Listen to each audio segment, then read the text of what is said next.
right, everybody. Welcome to the third annual Caspers Awards ceremony. I'll hold for applause. I'm here with my co-host, Rob. Unfortunately, Rob, let us know what's going on with you. I wish I could be up there at the ceremony today, but the spiritual powers are too strong. I am in quarantine. I lost my hand the other day. It disappeared. I can still pick up things with my hand, with my left hand. It's still there, but I can't see it. So I couldn't risk being in the spiritual charge, but I am still here. You know, this is the power of what we're able to do, our dedication. But I am in quarantine. I'm not quite sure, you know, where I'm being looked at constantly. I'm wearing my certified GOSHA, it's GOSHA, certified, you know, Ghost Occupational Safety Health Administration hazmat gear, so I don't get infected further and I don't infect others. So I brave. think this is just another reminder to practice safety in the paranormal arts. So yeah, this ceremony is partially brought to you by GOSHA. Yeah, thank you, Gosha, sponsoring this part of the show, and thank you for taking care of our friend Rob. May your hand come back, you know, even more visible than it was before. You know, maybe you have an extra finger that you didn't know you had. Maybe it was invisible the whole time. So there's a lot of things that could happen positive-wise out of this quarantine. Let's not get in the dumps here. We're here to celebrate a wonderful year of movies, partnership between ghosts and humans, and also other animals, you know, cryptozoology. So we're talking about vampires, werewolves, you know, Aquaman, Batman, I mean, all kinds of Jokers. You know, that's not a regular person. That's a modified being. That could be fantastical. So wizards and witches and sorcerers, they're all welcome here on the special night of the Caspers. And this is our third annual, so it's charged with all kinds of energies. And I understand why you can't be here, Rob. And you can hear the crowd booing. We want Rob, we want Rob. And I'm sorry, guys. I'm sorry. You know, I'm the only one here today on stage. Rob's you know, down in the basement. But we're gonna You can hear me knocking. I'm tapping on the floor, and you can maybe feel it. You know, in the audience, you can feel your feet. That little tap tap tap. Mm-hmm. That's me, everybody. So this is a 4D experience. So when your seats start to shake and you hear a buzzing sound and you smell a weird smell, that's all Rob, guys and girls and exes. So you know, be appreciative of what he's doing behind the scenes, and let's get started with our award show. Let me just say, start off, there are no losers tonight. No losers at all, even though there are winners. Everybody here that was nominated for exemplary work in their field, right? They're all contenders. They all deserve recognition. But there are just some that are just better than others. Let's be honest. So with that said, let's get to our first category. And this is a big one. People of all, you know, creative walks of life will try to use ghosts in certain ways to enhance their work.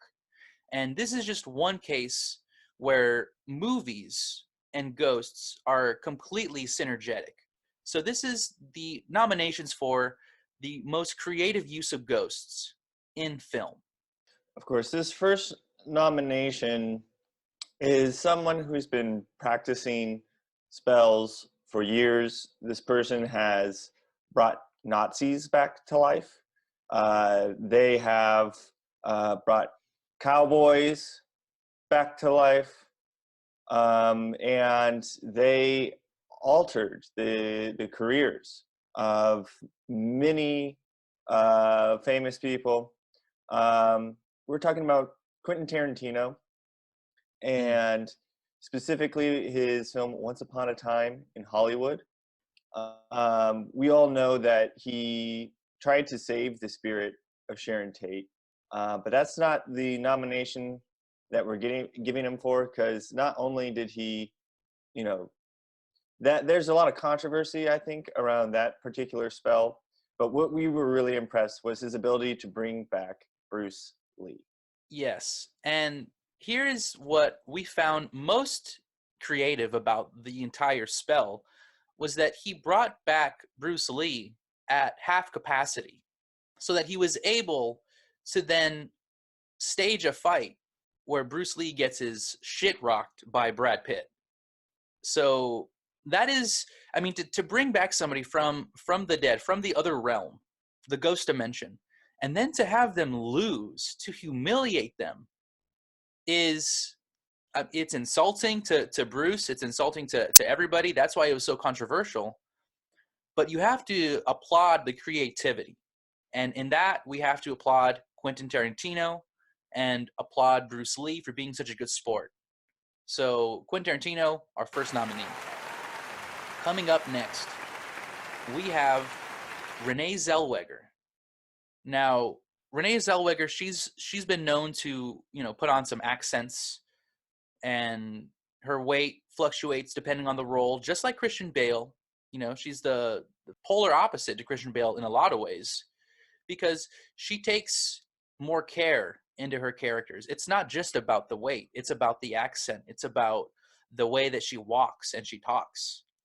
So she was given the task to go to Oz, where the wizard is, the Wizard of Oz. She went to Oz and petitioned for the soul to play Judi Dench in the Judi Dench biopic, maybe. I'm not sure how they say that. I mean, this was such a brave performance to play Judi Dench. Judy's nominated in other categories here, so to play a sorcerer with such power, is not an easy task. It doesn't always take. Sometimes, it's like you're trying to possess someone who is an expert at possessing other people. So it doesn't always take. Sometimes they get rejected. It's kind of like being John Malkovich. You get thrown out of the body.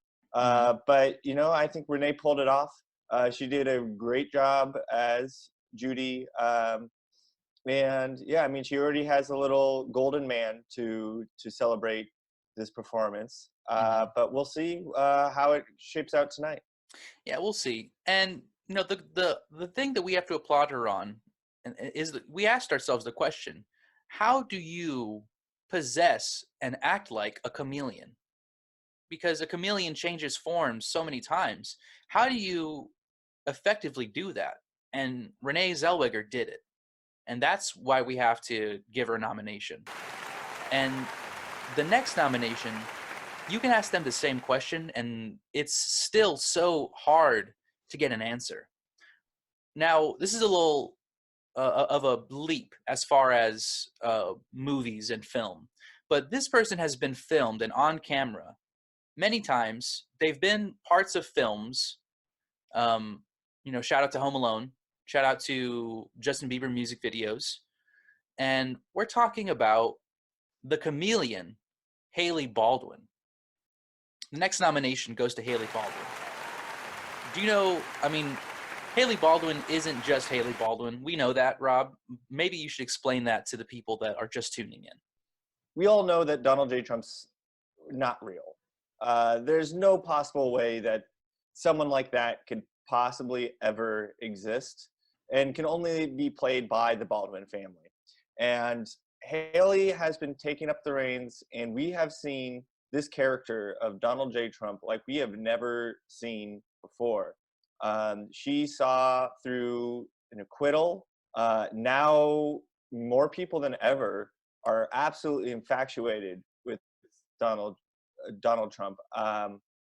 We're talking about apprentice level ratings for the president, and that's all Haley. That's all her work. Mm-hmm. Basically doing cartwheels out there, and it all culminated with the State of the Union Mm-hmm. address. And wow, what a performance. You know, we're not at this point, we're not really getting political. We're not saying one way or another. We're talking strictly performance. And I think it's something that we have not seen ever in the history of our nation, of this sort of high wire act in our capital, one of the most haunted houses in our nation, if not Hmm. the most. And to pull off a performance like that, wow. This is a lot like Joseph Gordon-Levitt's The Wire, where he, resurrected the Twin Towers so that he could do a tightrope act across it. Haley Baldwin watched the movie The Wire and said, I can do that one better, right? And so she is effectively the most impressive Donald Trump that we've seen in the last 5 years. And that's objective, right? That's numbers. So Haley deserves this nomination. Whether or not she deserves the prize, that's up to the fans. That's up to the ghosts. We didn't decide this, but we did want to shout her out just as a nod. We know you're powerful. We know how much you're capable of, and we're glad that we're allowed in America to do this kind of show where we criticize you on a daily basis and not get possessed, not get haunted. No, they're not sending poltergeists. We have other companies that do that and other entities that do that. So do you want to talk about the last one, Rob? This is the last nominee, and a bit of a dark horse as well. Certainly. This is a very creative use of a ghost, because this person is playing a ghost who is not yet a ghost.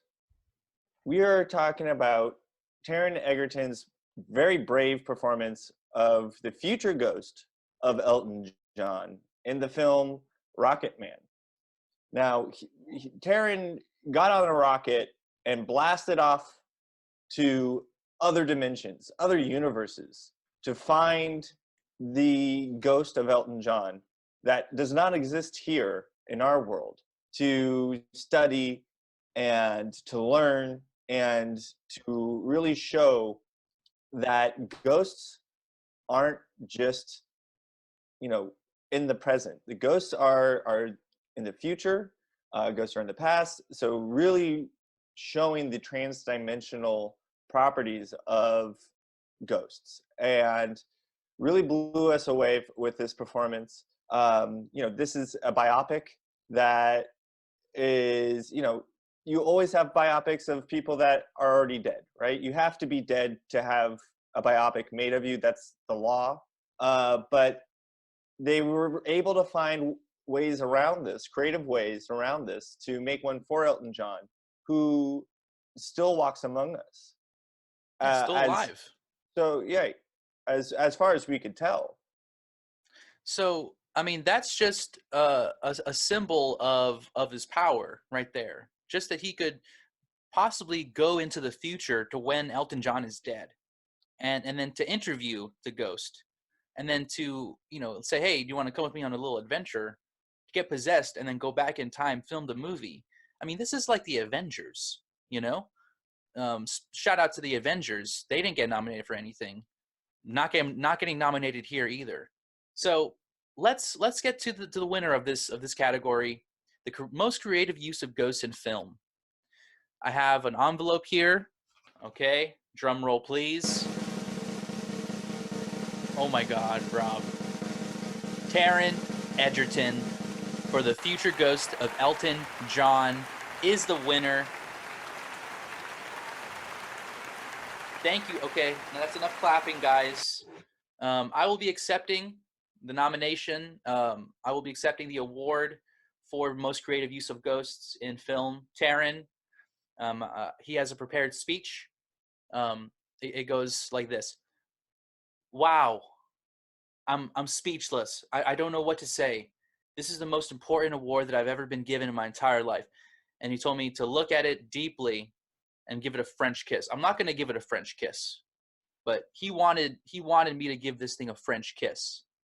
So imagine Taron Egerton giving this a French kiss for me. So very, very romantic speech, Taron. Thank you so much. Wow, incredible, Rob. The future ghost thing, I think, is what toppled him over. right?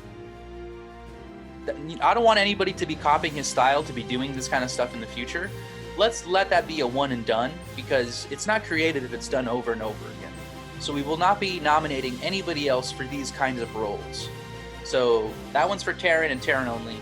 Congratulations, and let's move on to the next category. Rob, this one's a little technical, right? For you techie heads, this one's for you. Right, what's because this movies are category? more than just the people in front of screen. It's more than just the stars and the starlets and the star X's. It Mhm. is about the people behind the scenes that make this get done. There's, there are people, there are mediums, there are people creating, seances behind this screen that makes it possible, that make these stars shine bright. This is a team effort. Movies cannot be made alone. And there's a lot of people in the background, kind of like the street team for Mhm. us. Shout out to them. If we could Mhm. give you guys this award, we definitely would. But this is about We're not. Hollywood. Yeah. You're You you're you not you're guys, not involved you in get your this. award. You get your award every single day by making this show possible. Mhm. But this is the crew that makes these movies possible, to cast their spells, the dirty work, down in the trenches, uh, down in the mud, down in the muck, holding up those boom mics, uh, you know, doing the hard work. And it is only right to recognize them for all that. So this is the most technical use of ghosts in a film. Yes. And let's start off with, we're numbers guys, numerology people, and we have a movie that was nothing but numbers.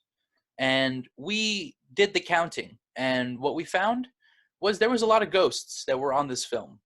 We're talking about the movie 1917 and their technical use of background ghosts. Now, I don't know if you've seen this movie, people, but you need to understand that in every scene, there is at least 5 or 6 dead people, which means 5 or 6 ghosts who have jobs. That is technically a feat of a masterpiece, really. Having all of those ghosts per frame must have had the temperature of the actual film reel at like -3 Kelvin, right? I mean, it must have been so cold that they had to have like a microwave or something to be heating it, because it's freezing all of the film. So technically, this is a masterwork of ghosts in film, and for that reason only, we have to give the nomination. So 1917 for their background ghosts. Rob, what did you think about all the background ghosts? I know some of them were hamming it up, waving hi to their mom and that kind of thing, but there were some pros out there, right? Oh, 100%. I mean, this movie was about one of the ghostly times in history. Just the amount of ghosts per second, just the calculations, right? We're numbers heads. Mm. Just the sheer number, the like that they had to do on set to make sure that the ghosts just didn't just destroy the cameras, because it's so cold, freezing those microchips, just clogging it up, right? That is Mm-hmm. a log jam of ghosts. So there was constant math being done. There may have I believe they consulted the ghost of Albert Einstein, who is contemporary of that time. He was still a young man, so they went over to that patent office and said, "Hey, Al, like, crunch Mm. these numbers for us." Um, so Yeah, he, shout out to Albert Einstein he crunched them, for, dude.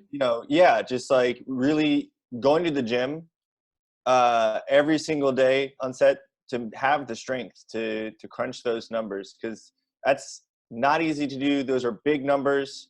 Mm-hmm. And the bigger the number, that's going to be more weight. Those are more, you know, More decimals that muscles. you gotta, Yeah.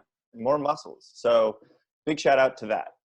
There's a reason why decimal and muscle sound the same. It's because you need muscles to crunch decimals. People don't tell you that. Einstein deadlifted like 500 pounds one hand. So that's a history for another day.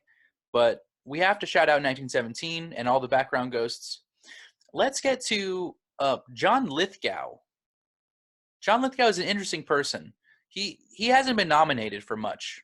Um, I can't think of the last time he was nominated. And frankly, I don't want anybody emailing me about John Lithgow. So you can stop the emails right now. But he has done something worthy of our affection. Rob, you told me this that his bark and his bite are equal, and I don't really understand what you mean when you say that. You know, this is all having to do with method acting, right? Mm, John is a very famous method actor. Um, he has lived on the third rock from the sun. He has acted as a serial killer. He has murdered many people. mm-hmm, And he has, in this past year, he has died in the body of a dog. And whoa. not just that, but come back to life as a Mm-hmm. zombie dog that barks, bites, chews, shits equally the same. You know, some dogs might bark more than bite, and bite more than bark, but John is a professional. Mm. He is able to bark and bite all the same. And what's technical about this is the fact that it is a dog that he has chosen to let possess his body. Now, I don't know if there are many pet psychics out there, but they all deserve Caspers because they are able to split their soul, human and animal. And that's not an easy thing to do. I mean, you try it yourself. Try it. I mean, take your animal, burn some sage, put them in some kind of, runic pattern and try to commune with their soul. It's hard. The fact that he was able to do this early mornings, they'd wake him up, right? And they'd feed him his Alpo, they'd feed him his dog food. He would get into character. He'd start roughing and barking. And by 8 o'clock every morning, he was out there as Judd, the dead dog. So that's technically a feat of, transformation, the pain that one goes through transforming into a dog every day. Ask Tim Allen. If we were around when Tim Allen was in The Shaggy Dog, we could have given him the award, but we weren't around then, and we can't unwrite that wrong. So we're gonna right this wrong, and we're gonna give John Lithgow at least a nod, right? At least he gets a nod from us. Whether or not he wins, that's up to the fans. Let's get to the last nomination. This is somebody who's won a Casper before, and we don't want to give that we're picking favorites, but good work is good work, plain and simple. So the most technical use of Ghost, next nomination goes to Vin Diesel for his stunt work in Dumbo. Now, if you thought John Lithgow was suffering for his art, you don't know about Vin Diesel, right? I mean, and that's why Lithgow deserves a nod. Vin Diesel, we should all be bowing to his feet at what he could do with his ears alone. Okay, so Dumbo over here, Tim Burton directed. So we have a Johnny Depp, side story kind of here. Do you want to give any praise on Vin, Rob? Wow, I mean, where to even begin? You know, the courage that it takes to fly around a circus tent using your ears alone, never doing anything like this before, and without any sort of safety net. You know, the circus, they might have like a little net, but that's just for show. Because when you watch the film, Vin is going right past it. Uh, you know, it reminds me of the film Free Solo, the guy climbing up the big old rock. You Mm-hmm. know, there are no rocks in Dumbo. You know, the guy in Free Solo, that's not true free soloing. He was holding on to a rock that was planted on the earth. Like, I can't think of anything more solid Wow. than a rock to help protect you from falling. So So so Vin that is Diesel child's play let compared goes to of the Vin. Rock. You know, Vin He let Diesel go. let go of the Rock, and if we want to think about it, this is another technical feat. He let go of the Rock literally in the Fast and Furious movies, right? He said, "You have your own spinoff." He let him go. So, I mean, you are absolutely right when you say he free soloed even more than the guy who free soloed. And if that guy could win an Oscar last year, Vin Diesel better at least get nominated, for a Casper this year for his free soloing in Dumbo, the real free solo. So let's get to the winner. Okay. Rob, do you want to open up this envelope? Yeah, I'll do it. I'll do it remotely. So Perfect. here I go. Telepathically Okay. open it up, and I see. Drums. Wow, he did it. It goes to Vin. Vin Vin. Diesel for free soloing Dumbo. Vin the Skin is bound to win. That's, wow. I will be accepting this award for Vin. Um, Vin does not have a prepared speech, but he did say, "I am Caspers." So I don't know if that means movies in the works, but Vin, this is going to get sent to your front door. I hope that you accept it.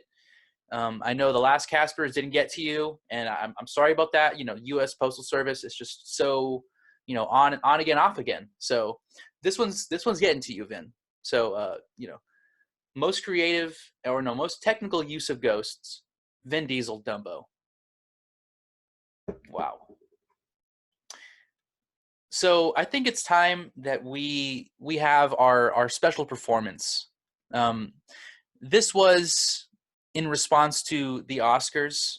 We saw what happened there, and it was pretty soft core. And we had a big fan of ours, who contacted us, and he said, "I want to do something a little harder, a little harsher." More power to him. We let him do his thing. So we'd like to welcome to the Caspers for the first time a Mr.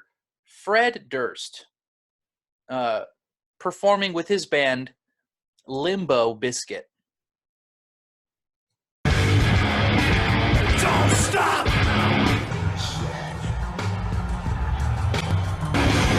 Get up! Get up! Oh, you better get up! Are you ready? Are you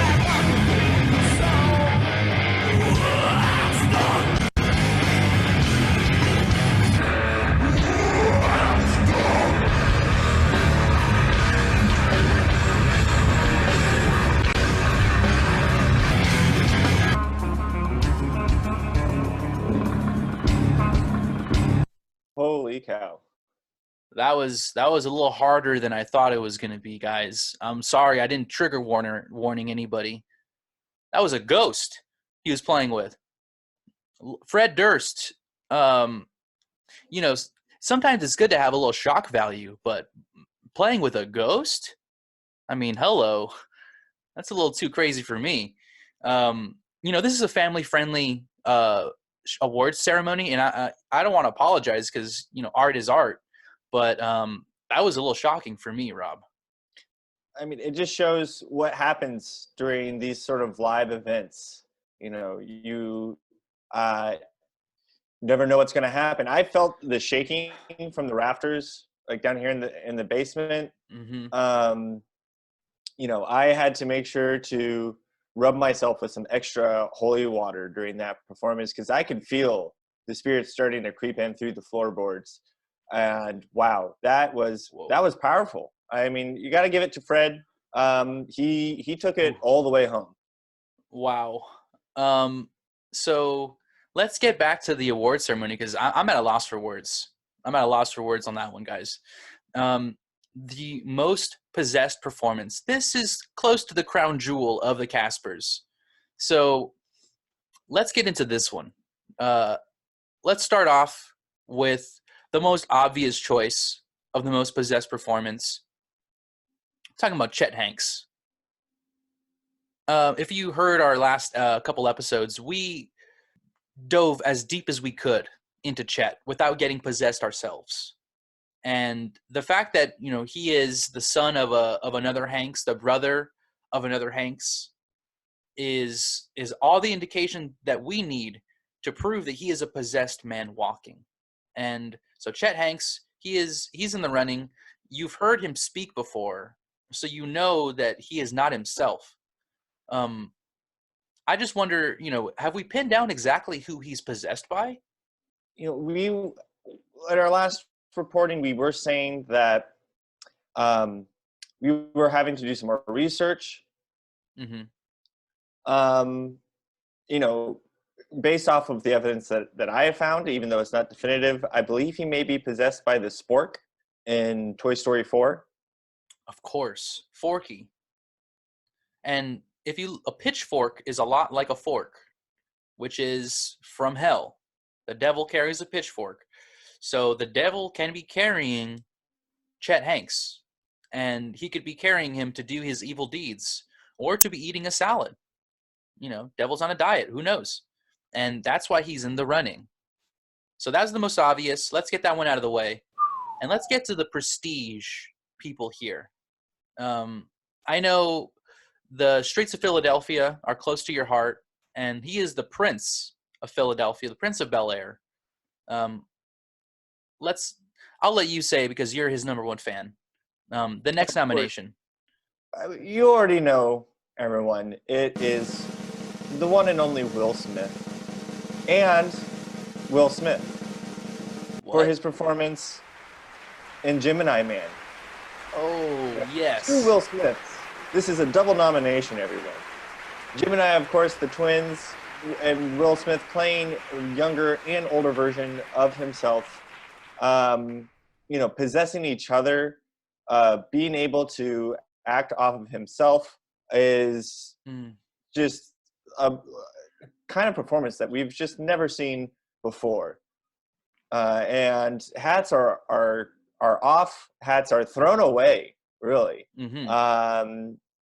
And caught by two different people. So this is a double nomination for Will. Mm-hmm. I put my hat in a blender, and I drank my hat. I drank my hat. I didn't add any water in the blender. I didn't add anything. I just blended it up, and I drank my goddamn hat. That goes to Will Smith's performance. Why did I do that? Why was I even capable of doing it? Only through the power of watching Will Smith act with himself was I able to drink my hat. So thank you, Will, for giving me that power. And I'm sure you inspired other people to do other things. And your other self, because this is 2 nominations, also deserves a nod, your younger self. So I might drink my hat again if I see this movie. I don't know. It could be a spell, and I could be under it. And that's only because of his performance. So thank you, Will. And at least you deserve, Will and Will, you deserve the nominations. Now, this is, we were talking about this person earlier, right? They made a biopic about her life and about the trials and tribulations of Oz. We're talking about Judi Dench in Cats going ass to mouth on herself. I mean, that's applause, of course. Thank you for applauding. Incredible work. Possessing the body of a cat. It's like what John Lithgow did, but to the nth degree, right? And we talked about Dumbo using his ears, Vin Diesel, and that's also very impressive. Judi Dench is a contender. She's out here acting like an animal, eating her butt. I mean, Rob, you called me when you saw this in tears, you know, telling me how much you love me, how much our friendship meant to you because of what you saw. So hard to really explain of just, what this performance does to you. Feeling the possession just through the screen. The devil may eat salad with Chet Hanks, Mm-hmm. but Judy can toss it all on her own. Yes. And for that, she deserves the nomination. And we'll get to our final nominee. This is a long time coming. We talked about him before. He's the most technical, but also possessed. We're talking about Vin the Skin Diesel in Dumbo. Now, we're not playing favorites. Like we said, work is work. And like Rihanna, he worked. He did it as many times as she says it in the song. He did that many works. Okay, so don't come to me telling me that we have favorites. That's not true. Vin Diesel deserves this nomination for his acting and his possession of a baby elephant, and the emotional depth that you have to become a baby elephant. I don't have it. I don't have the capability. I don't think a lot of people do. But Vin found the well in his heart and his soul, and he just kept on going down further into the well and finding more soul to possess. So Vin the Skin is also a nominee. I know, Dumbo was such a groundbreaking movie in 2019 that there was not a lot of people that could talk about it because they were speechless. And I think it was a disservice to Vin's performance how good it was, because we can't even talk about it. I think it's also important to remember that the gestation time for a baby elephant, is about 2 years almost. It takes about 2 years for a baby elephant to be born. So you have to remember that Vin has been working on this for at least 2 years to become Dumbo. So that is the work that we're talking about that it takes to put into this performance. And wow, did he pull it off? Wow. And we also have a tie-in to what's happening in real life with Colin Farrell having a missing hand in Dumbo. And Rob here with his invisible hand. I mean, sometimes art imitates life imitates art.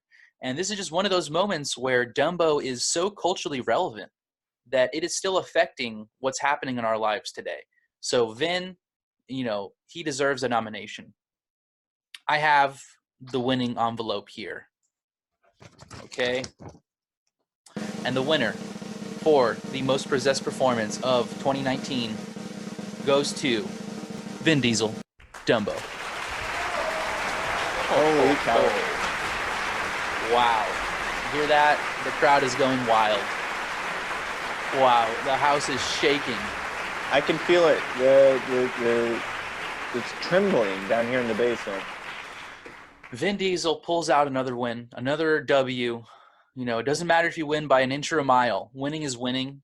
That's a quote that I have on my back, and I read it every day in the mirror. So I'm accepting this on behalf of Vin Diesel. He does not have a prepared speech, but he did say, "Urgh." And that's not for us. That's for celestial people to understand. That's for aliens to understand. Guardians of the Galaxy to understand. That's a different language. So, Vin Diesel, this one's for you. I mean, this award show is really, doing some twists and turns. It's really taking me for a ride. We have 2 more categories.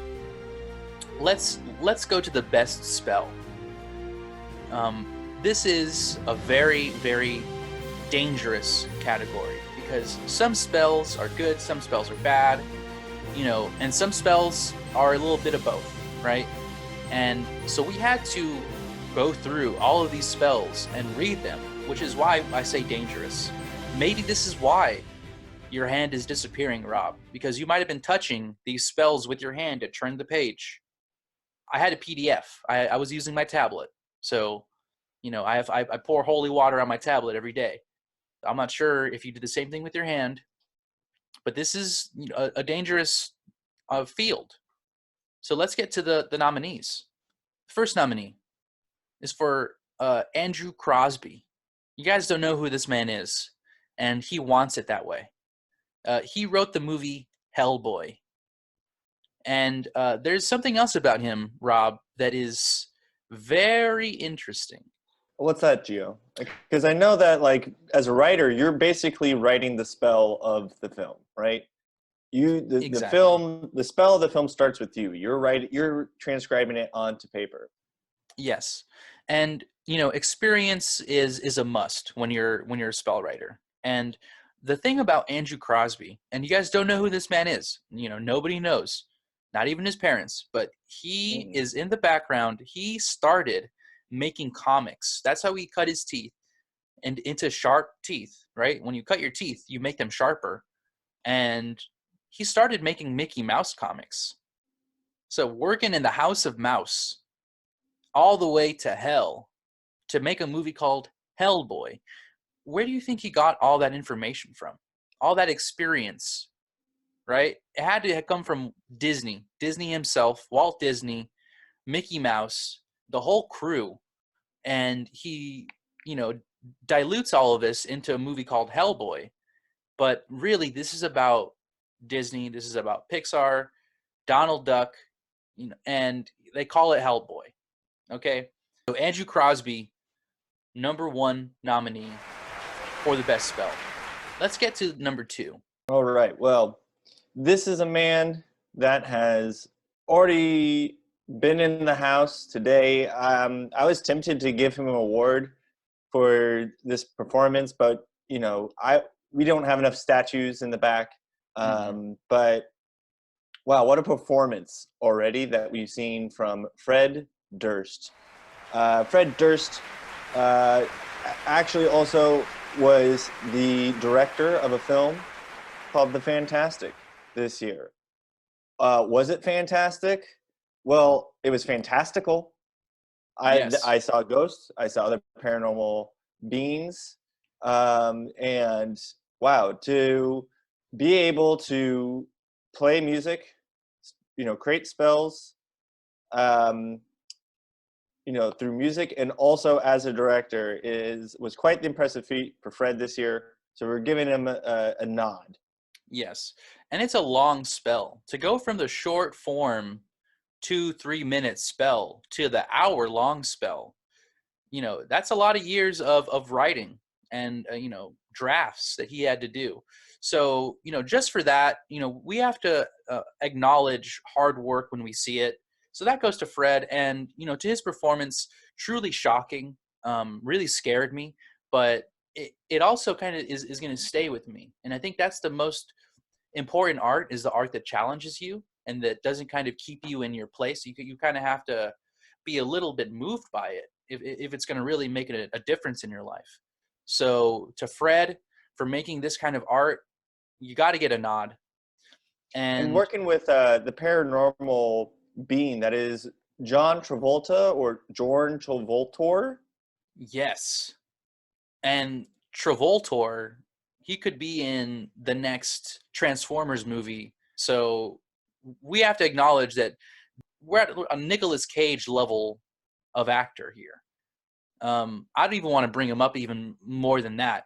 But let's just say that Fred being able to wrangle this kind of energy is a feat in itself. And to rope him in this spell, that is incredible. So Fred Durst, you deserve all the praise in the world for that. I wouldn't if I were you, but he did. So congrats to him for doing that. Next on the list, we have Shia LaBeouf. He's been on our radar. We've talked about LaBeouf before. And LaBeouf really, is surprising us because he's able to make a movie where he goes back in time to his childhood and he makes a spell out of his own childhood where he acts as his father, right? It is mind bending. It's like Inception 2 2.0. I think that was the working title of the film. Yeah, and the fact that they couldn't get Nolan's cosign on that is just shows how jealous Nolan was that he didn't write it first, right?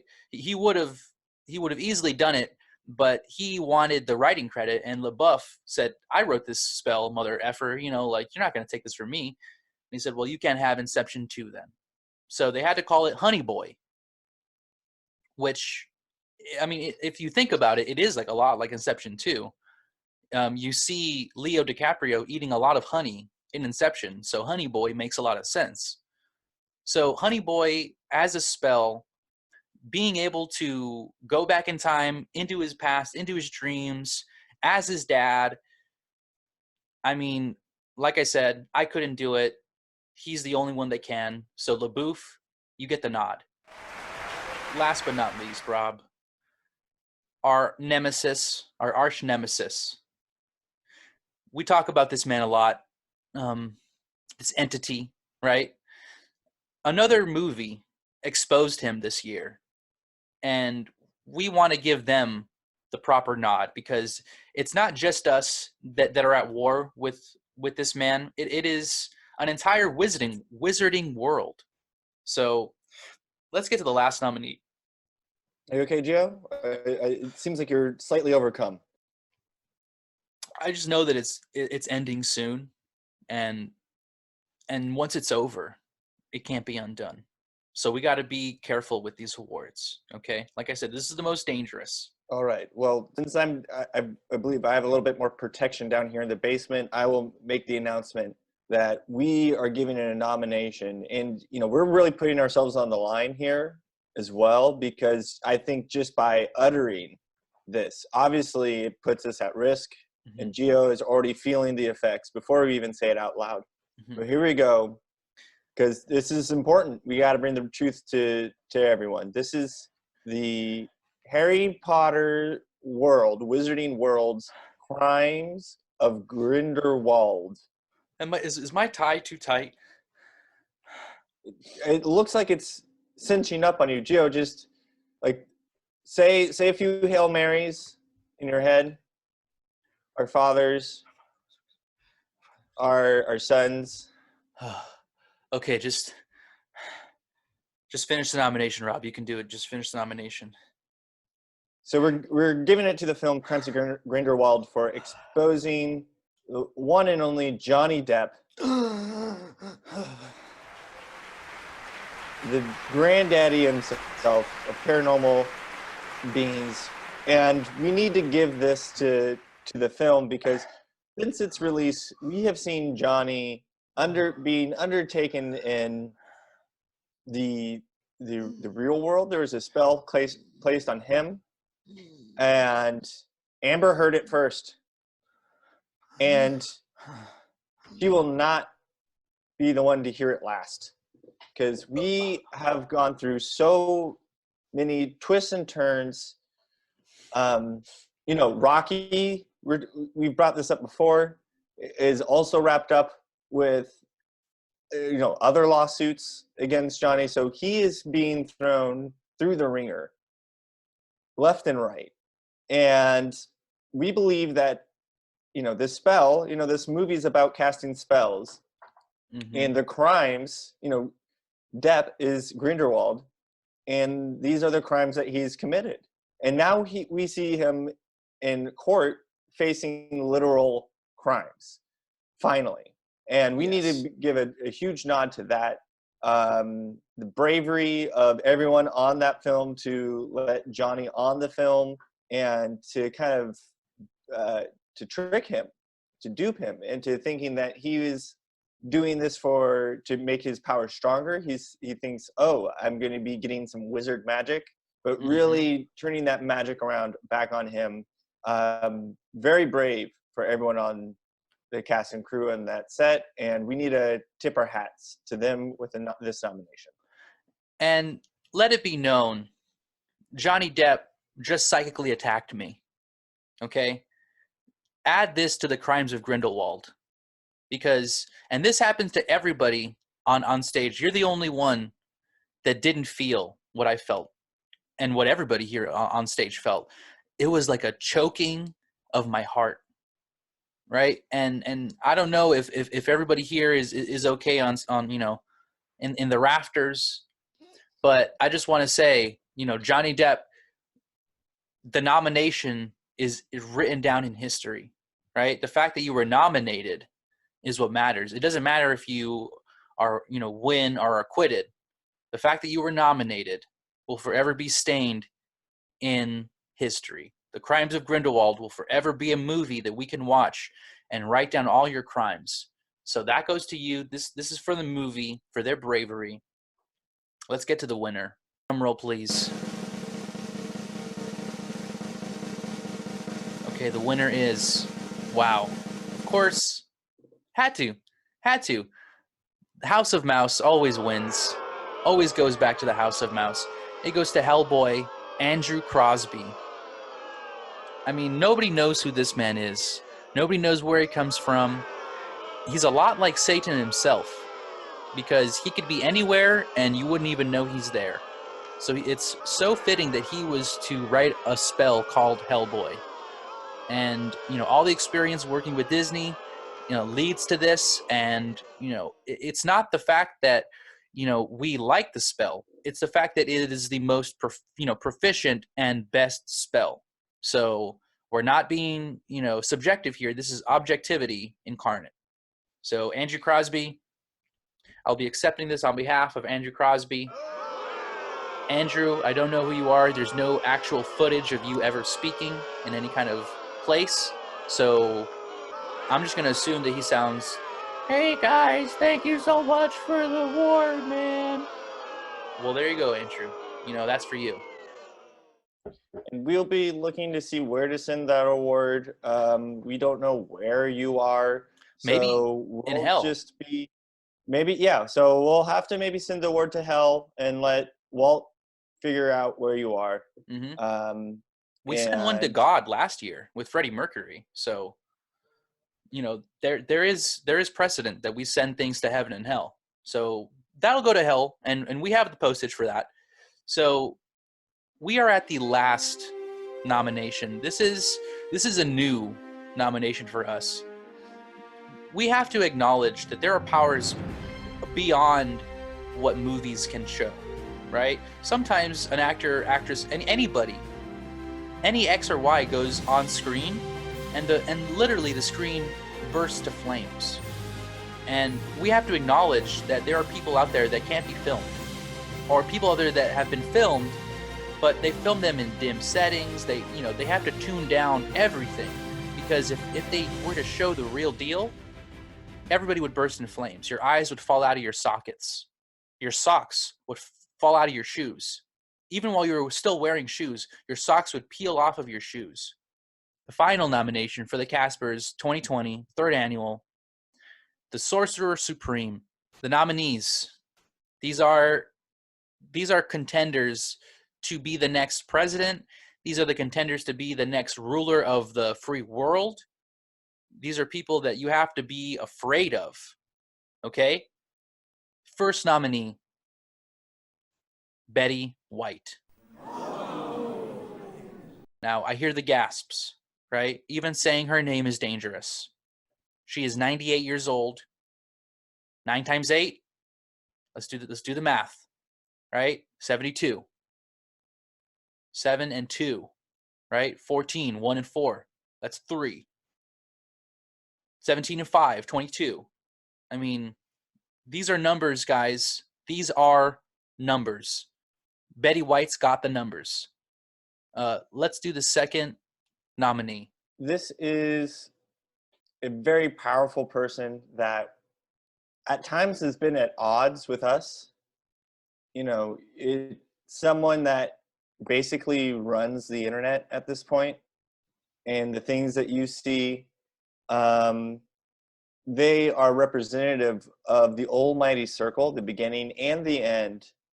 This is the one and only Oprah Winfrey. I'm afraid to even talk about Oprah. Last time we got bees. We were overloaded with bees the last time we talked about Oprah. And that was the scariest moment of my life. I've never been hacked before in that fashion using biological bees. But when they start coming out of your computer and you think, this is like Jumanji or something, but it is real life. And she has that power.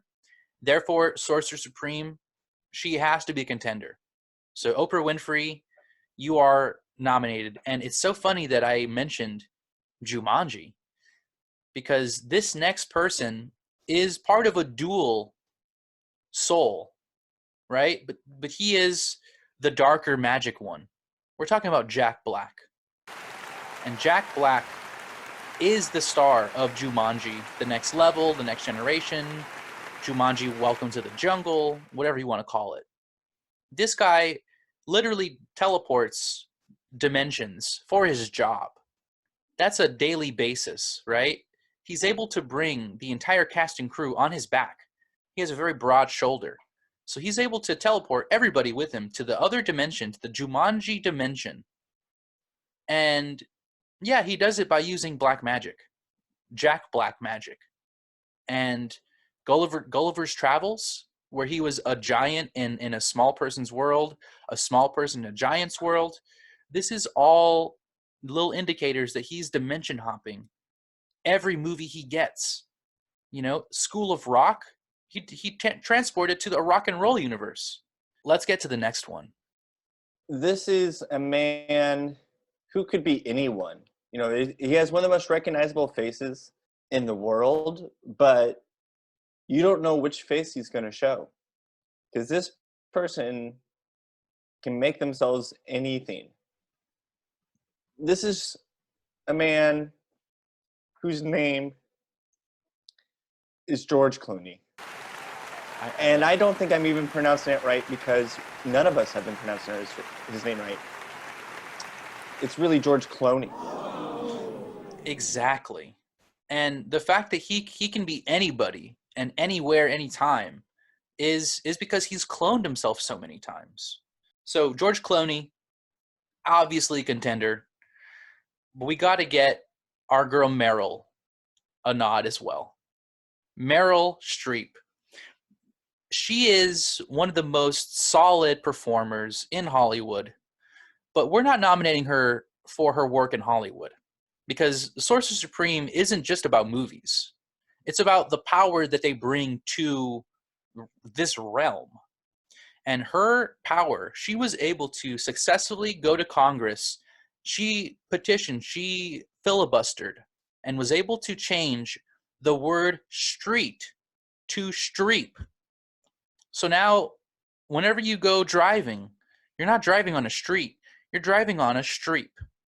And that's thanks to Meryl and all the work that she did. And imagine what else she can do, right? Be careful when you're getting married, because you might be getting Meryled pretty soon. That's the kind of power she has. She can change streeps to streeps, streets to streeps, marriage to Meryls, and we have no power to change that. So Meryl Streep, obviously contender. I think we're at our final one, our final nomination. Yeah, of the night, of this year's Caspers. And this one took everyone by surprise. No one was really expecting this one to come through. But at the end, it's someone that is so deserving. And we'll see why. This is the real dark horse of the entire evening. At first they weren't necessarily even invited, but they showed up. We said, "Where did you come from?" And they said, "Well, I've always been here." This is Jim Carrey, ladies and gentlemen. Yeah. Someone that you don't always think about.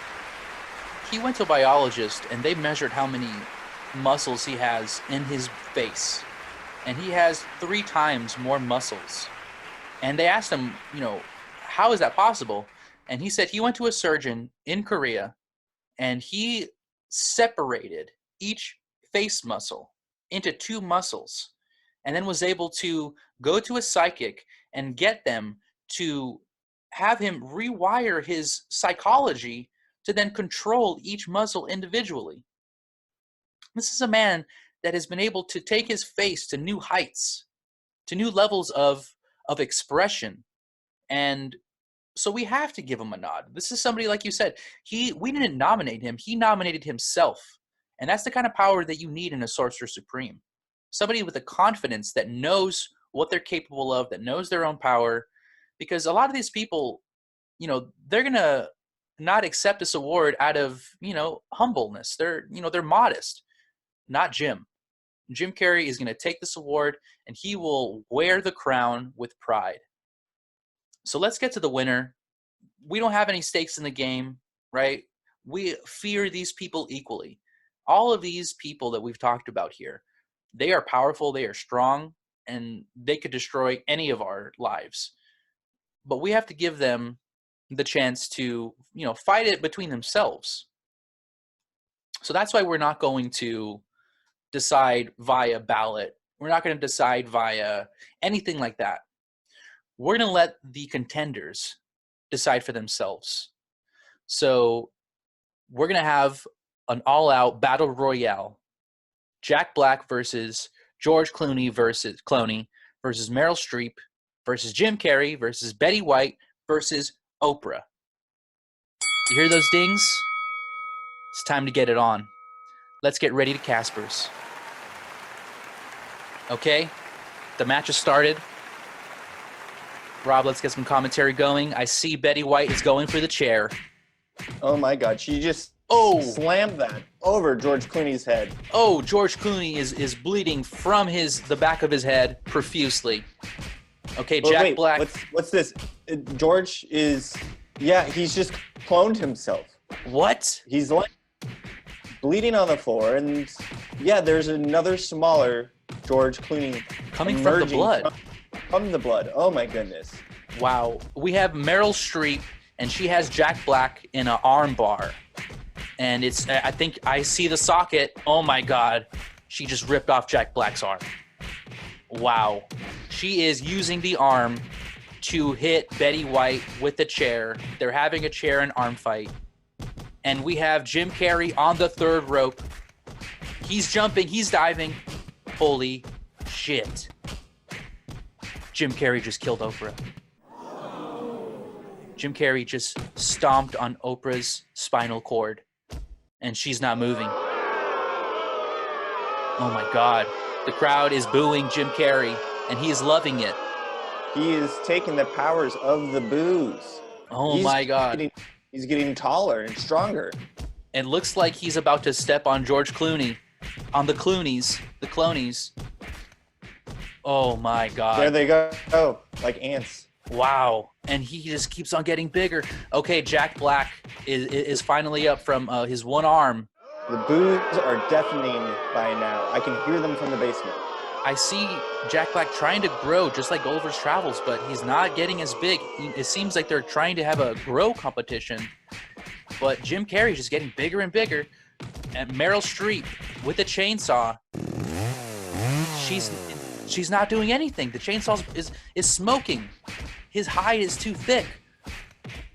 Wow. Betty White, she threw in the towel. Wow. Oh my God. Ding, ding, ding. You hear that, guys? Closing bell. Dark Horse. Jim Carrey, last man standing.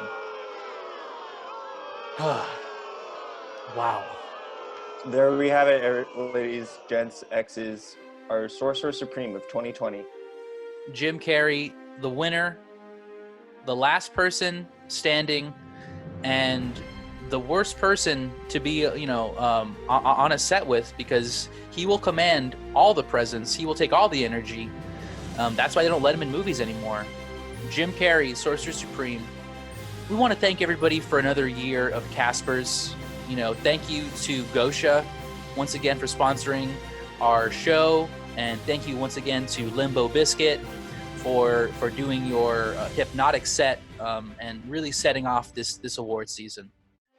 I'd I like want- to thank, all the nominees for all the amazing performances, and for everyone out there, even that weren't nominated, doing the hard work of hard paranormal work, and making sure that we have another year of spells, and trying to fight with dark magic, with light magic, but at the most, spreading awareness and making this the biggest scene we've ever had in Ghost in the Scene, and expanding our universe, our multiverse.